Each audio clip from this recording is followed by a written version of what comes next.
Hey there, guys. All right, today we are back with some more overly sarcastic productions. This time, Trope Talk, Greatest Fears. Before we dive in, make sure you go and check out the links in the description box below. I would love it if you join the Discord and follow me over at Twitch.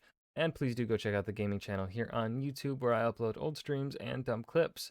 Now, Greatest Fears. These are fun. They are a good way of really um a good way of three-dimensioning your character. I don't know if that's going to be the right word to use, but it's a good way of making your character also very easily relatable without needing to flesh out some things too much, right? Because we all have fears. I have a fear of heights, and the unimaginable depths of the ocean. I am terrified. I am especially terrified of heights. Um, and right, and so yes, if no one were to know me, but they were to know, right, I have a fear of heights. That's something people can relate to, right? You have a fictional character, and it's like they have a fear of heights. That's something they can relate to. Um, One of the things I remember when it comes to the Rage of Dragons, and the Fires of Vengeance, two books by Evan Winters. The main character, Tao, has a fear, is claustrophobic. Um, and it comes in now and then. It's a good way of like it just adds something that I don't know how to really explain. And it adds also a little bit when it comes to Dungeons and Dragons. It can add a little bit of perhaps a challenge and some outward thinking with the group. My character, my now dead character, he did not die because of his greatest fear, but he had a fear of water because it just made sense. He loved the idea of flying. He was like obsessed with researching dragons and things like that. So he had no problem with like flying, which I would have a problem with because fear of heights. But he was he grew up where he was from was a landlocked town, and his life and the life he led, uh, despite being an elf, so living for a long time, he really did not go towards places with large bodies of water. He stayed relatively inland, and also where you could like have high heights. So he had a fear of water when he was alive. Um, and there were instances where, right, water would show up and we would have to think of some other way of handling it, to, compensate for my character's fear. And it just, right, it helps with the team building when it comes to D&D there, right? Because obviously you don't want to force someone to, right, there is a time and place to confront fears now and then.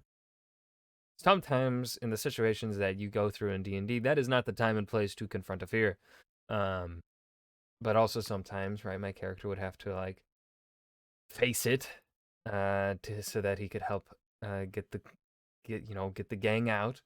But sometimes, right, that could backfire if I were to roll poorly, right? It's something that we have to consider and be like, all right, he'll face the fear for this, but just remember, right?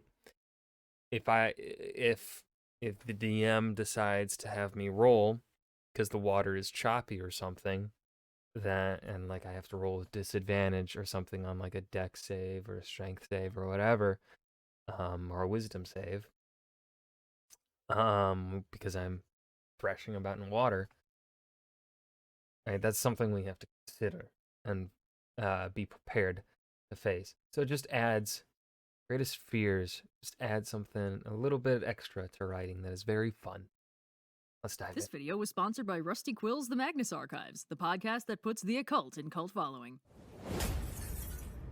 There's a concept in media as old as Roman theater called the stock episode, which is basically an episode of a series where the whole premise is based on a highly specific recurring trope. For instance, many series have the Die Hard episode, where the hero's base is compromised by bad guys and they have to sneak through events. Or the Egg Yeah. Baby episode, where a character has to take care of an egg or a flour sack like it's a baby. Or the Color-Coded Copies episode, where one character is split into two or more versions of themselves, sometimes but not always with different personalities. These stock episodes are usually hilariously specific and are often full episode parodies or homages to other popular media, like the Die Hard episode, the Gremlins parody episode where a cute pet turns into a monster when you void the warranty, the Fantastic Voyage episode, etc. Now, like all tropes, stock episodes run the risk of becoming boring with overexposure, but stock episodes can also provide a fun opportunity for characterization. If the audience is already familiar with the scenario, it can still be fun to see characters we know and like react to it and play it out. The immense popularity of alternate universe fanfic demonstrates that pretty handily. So does every holodeck episode of The Next Generation. If we already like the cast, we're gonna like seeing them play out a familiar plot, and it almost doesn't matter what that plot is. Some stock episodes also let the characters show off a little by putting them in scenarios they generally don't deal with. For instance, it's a pretty common stock episode for one of the characters to get sick and need help, and we get to see how the rest of the cast handle that, which can be fun and heartwarming. Or there's the stock episode where some of the cast ends up stuck in an enclosed space, like a cave-in or a broken elevator, and we see how they deal with that kind of stress and ticking clock. Now there's one kind of stock episode that really leans into that potential, and it's the Greatest Fear episode. In this stock episode, our heroes are forced to confront their greatest fears, usually by way of some kind of psychic attack or manifest nightmare. The Greatest Fear episode is a 1-2 punch of character development. First, it tells us what the character fears most, which is a juicy bit of characterization, and then it shows them confront it, which is a cool badass thing for them to do. It also makes an easy Halloween episode if you're running low on ideas. That joke was funnier when they had this episode planned for October. Now, the Greatest Fear episode has two key components. One, it shows at least one of our heroes' greatest fears, and two, it shows at least one of our heroes overcome it. These episodes are frequently named something like Nothing to Fear or Fear Oh my itself, and the God. name is pretty on the nose. The moral of this episode is always that fear is just a passing thing, and the hero can overcome it or work through it. This Jesus plot has a lot Christ. going for it, but its number one benefit is that it reveals an otherwise hidden core element of the character. People tend to mostly define characters by their core motivation, which is basically what the character moves towards over the course of the story. But it's equally effective characterization to show us what they're running away from. Their character motivation is a positive drive that gives us an insight into their priorities and goals, but if you show us what repels them, it accomplishes the same thing in reverse. A character might be motivated by vengeance and grit, but if their greatest fear is something like losing their newfound family, that gives us an insight that deepens their character in a surprisingly heartwarming way. Their stated motivation is revenge, but the thing that they'll fight hardest to stop is losing their loved ones. Or maybe the sweet happy-go-lucky character has like a really dark and scarring greatest fear, showing us that there's some very unhappy hidden depths under the friendly facade. They move towards happiness and fun, but they're running from something very unpleasant. This can also add depth to characters who maybe have kind of vague motivations, like superheroes who generally fight for generic good ends without much in the way of personal motivation. But that hero might fear losing control of their abilities and destroying everything they've tried to protect, or having the last of their humanity stripped away and becoming something cold and alien, or even just fear itself if they're afraid of losing emotional control. These fears are both concerning and very personal. A generic motivation can be counterbalanced by this kind of personal fear. And more than just a motivation, fear itself is a very interesting concept to explore. Fear is primal. And because of the way these things work and the way different things and fears can manifest depending upon the individual,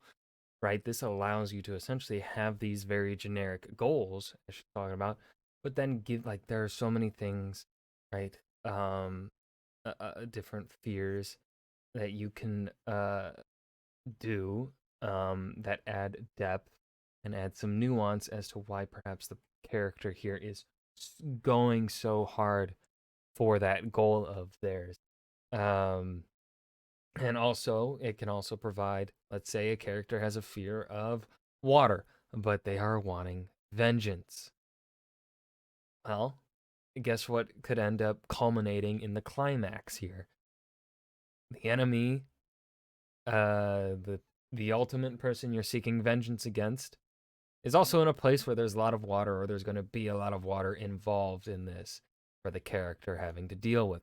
So not only, right, is their greatest fear culminating to a peak here, right, and they're going to have to confront it, but they're finally confronting also the person they've been hunting for their vengeance after however long they've been searching, right? You're getting a 2-for-1 climax there. It's just great. It doesn't just add nuance and depth, but it can raise the stakes immensely.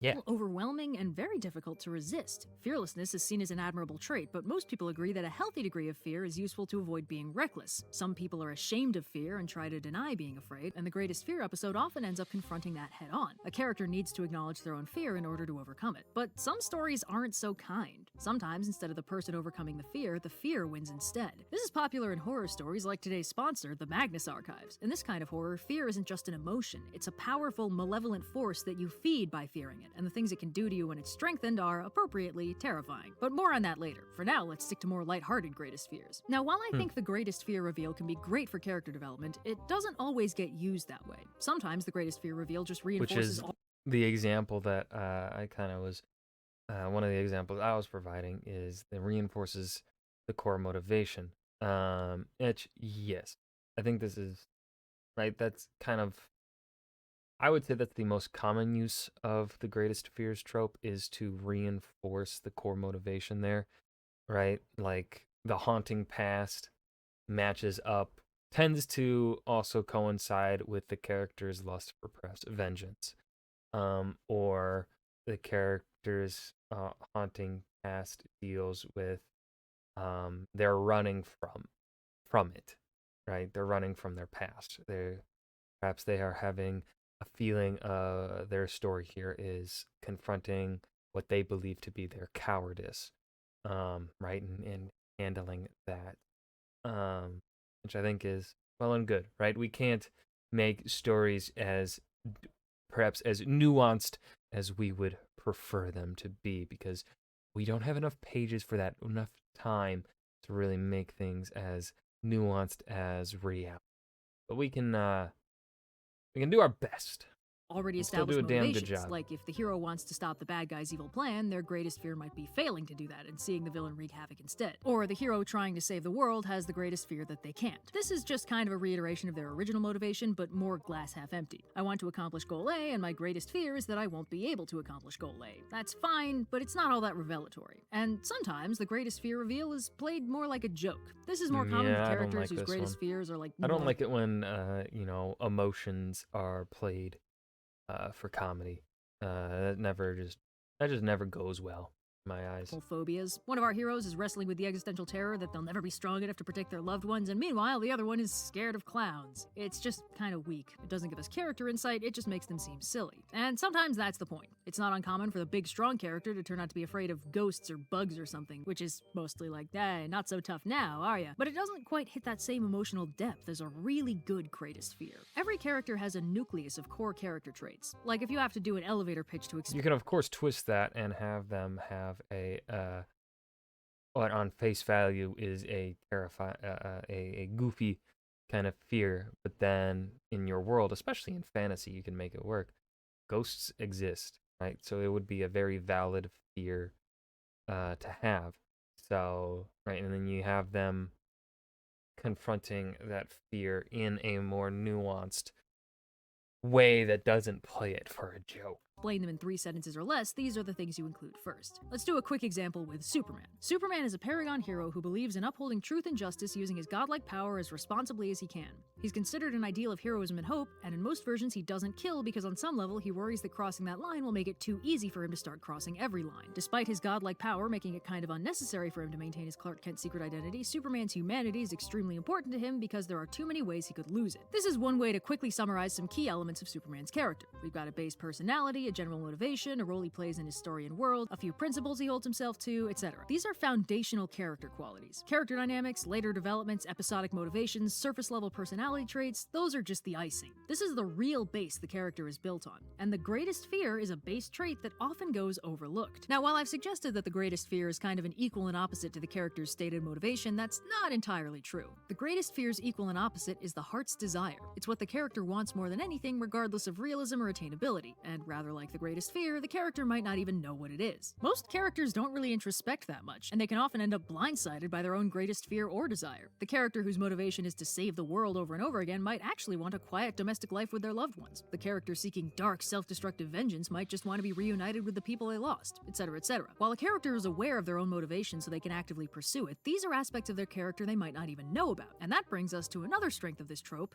introspection inducement. See, most people don't really know themselves very well. Sure, they have an ego and a self-image, but it's naturally very biased by how they want to see themselves and how they've been taught to see themselves, because that's just how people work. And anyone else's image of this person is also going to be biased by that observer's individual worldview and relationship to them. There's really no such thing as an objective image of anyone's character. The way someone describes themselves can sound pretty unfamiliar to anyone who knows that person, because their respective images are biased in different ways and thus don't line up. And what the person thinks their priorities or noteworthy traits are don't always line up with what they actually are. Some of the kindest, most compassionate people I know think they're absolute messes who are constantly hurting people. And I've known some real jerks who can't decide if they're the victim in every situation or the second coming of Christ. There's always a disparity, and it takes a lot of introspection to really get any sort of feel for how you work and what your fundamental priorities are, rather than who you think you're supposed to be. But you know what would make that introspection easier? If some dream-weaving nightmare beast manifested in your house and dumped you into a hallucination that flat out told you what your actual greatest fear was. This is the kind of thing... You know, honestly, that would be great. That would be great. Like, why can't that happen, you know? Make life a little easier, please.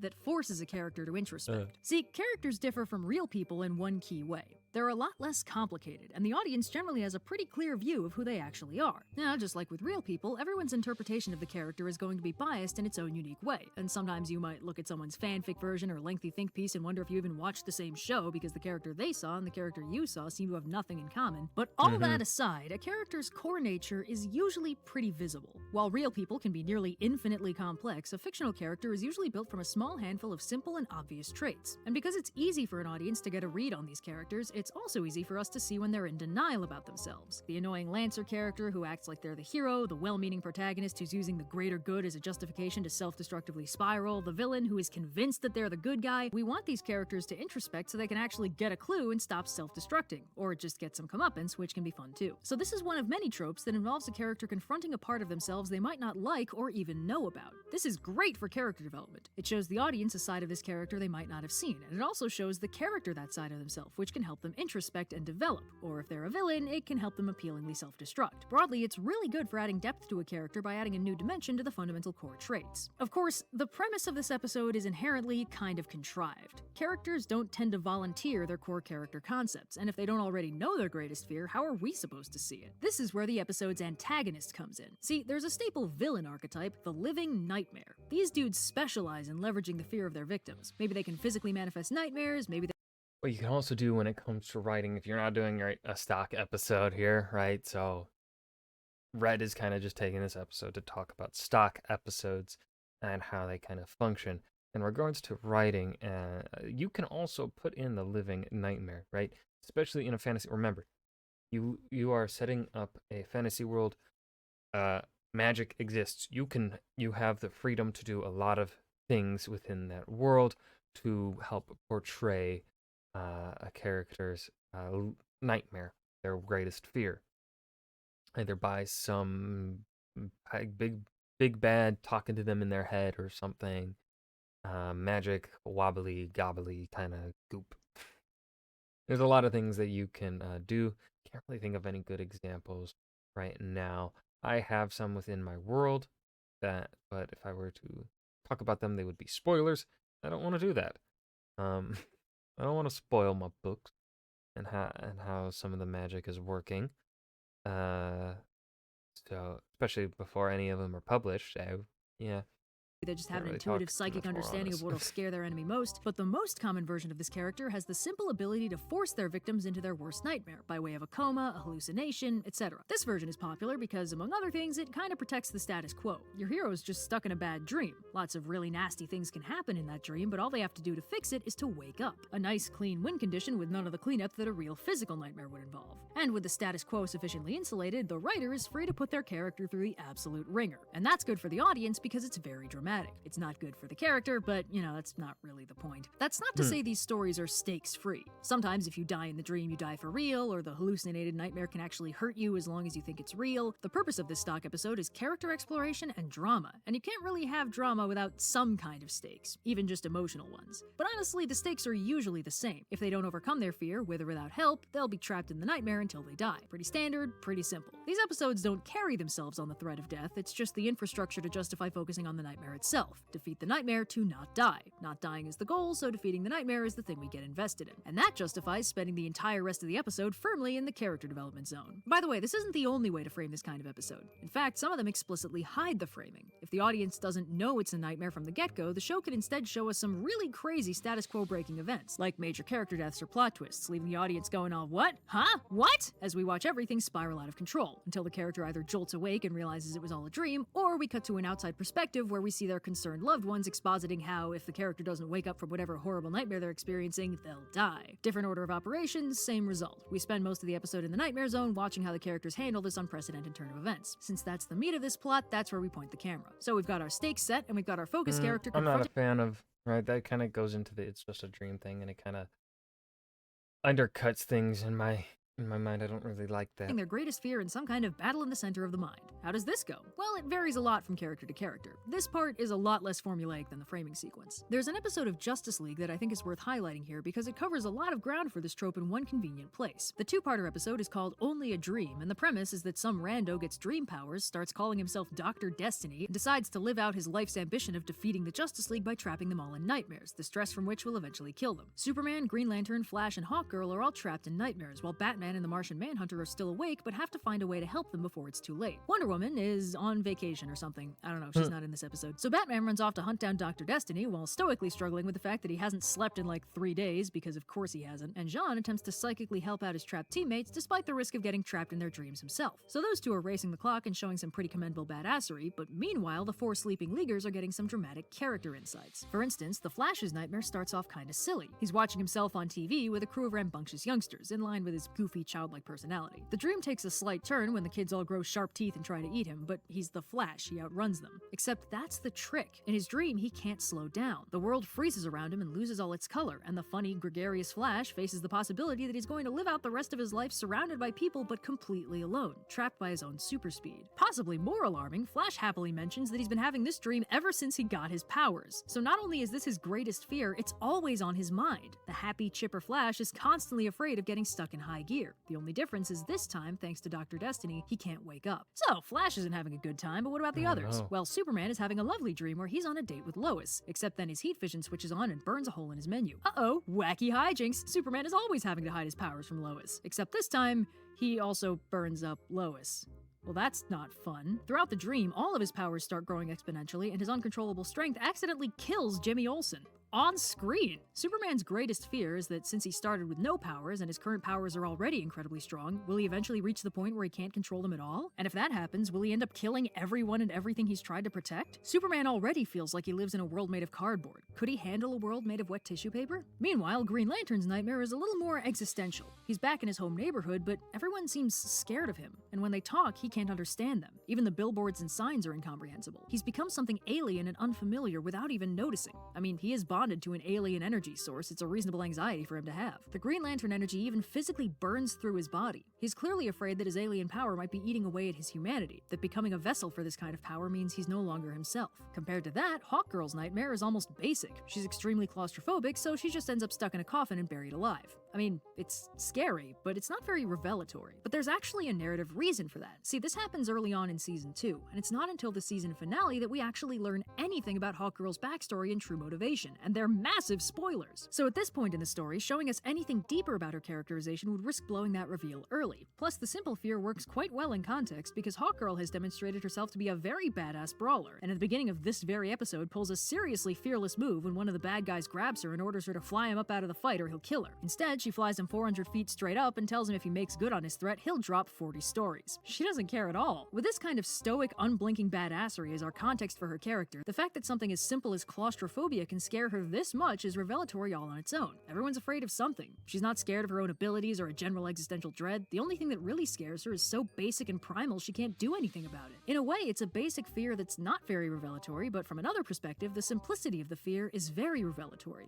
Hawkgirl is a very simple character, sort of. of. And even though they end up getting some psychic help, the characters still overcome their fears individually. Jean asks Superman to trust him to help, which cuts to the heart of his fear. Superman was afraid he was unstoppable just because he couldn't stop himself, and sometimes he needs to be reminded that he's on a team. Jean reminds Green Lantern that the ring chose him because of who he was, and thus it's his tool, not the other way round. And Lantern dives into the power source to get the boost he needs to kick the bad guy out of his head. And for Flash, he just tells him to look within, which helps Flash calm down enough to listen to his own racing heartbeat and gradually slow it down. Jean just provides a sanity check and some moral support. Everyone still overcomes their own fear, except for Hawkgirl because her brain has psychic shielding. So See, that's good writing. That's good writing. I got nothing to something say. interesting That's good about the writing. character. And it's also interesting to note that the two characters who we don't see the fears of, Batman and Martian Manhunter, are the ones whose fears are already established. Jean's easiest phobia is his vulnerability to fire, and his fears are mostly about how he lost his family and his entire planet. Batman is... well, Batman. Fear is kind of his thing. I mean, he deals with Scarecrow on like a bi-weekly basis. We don't need to see their darkest fears to understand their deal. Instead, we get to see other facets of their characters. Jean subverts his own general stoicism and demonstrates his deep compassion for his teammates by risking everything to save them from their nightmares, and Batman gets to show off his unrelenting determination by powering through an extremely sleep-deprived work night to track down the bad guy in question and keep him out of his head through sheer force of will. All in all, a fantastic showcase of everyone's characters to a level of depth we don't often see. Well, except Wonder Woman. Seriously, what was up with that? This is the kind of fun character exploration we can get from this kind of episode. We see the characters vulnerable in a way they don't generally deal with, and we get to see how they handle that. Or we make jokes about clown phobias for an episode.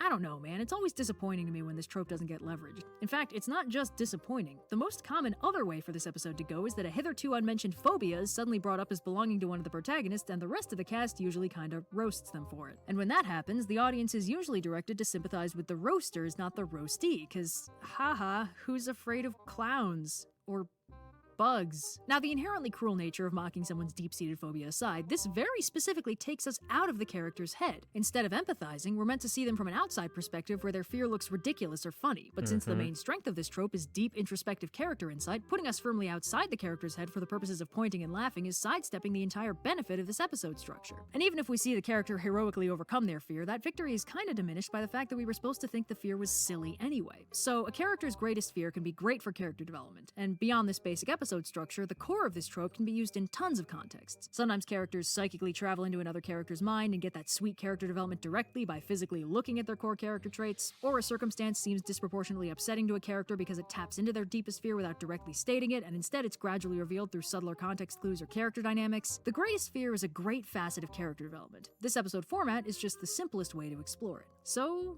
yeah, thanks again to Rusty Quill for sponsoring. And that was Trope Talk Greatest Fears. This was a good episode. Not the best, but still a good one. I didn't really care to I don't really care too much for the stock episodes. I would have just liked for this to be, I mean, Greatest Fears does fit into it really well, right? It worked for this format. I just, not my thing. Would have preferred more of a focus on like the writing kind of thing. And not like just the stock episode kind of focus this was. I don't know if that makes any sense. But yeah, I hope you guys enjoyed. Remember to hit that like button and subscribe for more. And I will see you guys in the video. Peace.